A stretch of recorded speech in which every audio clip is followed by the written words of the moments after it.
Observa que quando a página é carregada, o input do nome do jogo já está com foco nele, para o usuário não ter que clicar ou tocar nesse input antes de inserir o nome do jogo. E o foco no input na hora em que a página é carregada está acontecendo porque existe um atributo autofocus nesse input. Só que observa que se eu adicionar um jogo, então Deathloop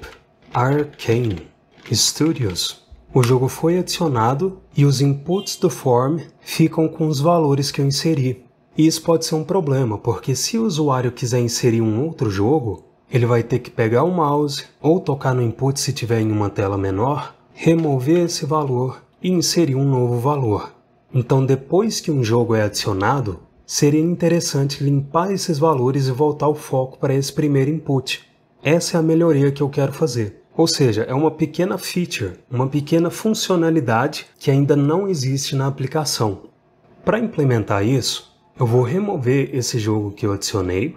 e aqui no app.js, como o momento em que eu quero limpar os valores dos inputs é logo após a adição do game, que é quando o form é enviado, eu vou encontrar a const que armazena a referência do form, que é a format game, e para encontrar o listener de evento que está encadeado nesse form, com um cursor na format game, eu vou pressionar F12. E como eu quero limpar os valores dos inputs logo após a adição do game, eu vou selecionar esse callback do then, vou pressionar Ctrl ponto, vou selecionar que eu quero adicionar um bloco nessa função, vou remover esse return daqui,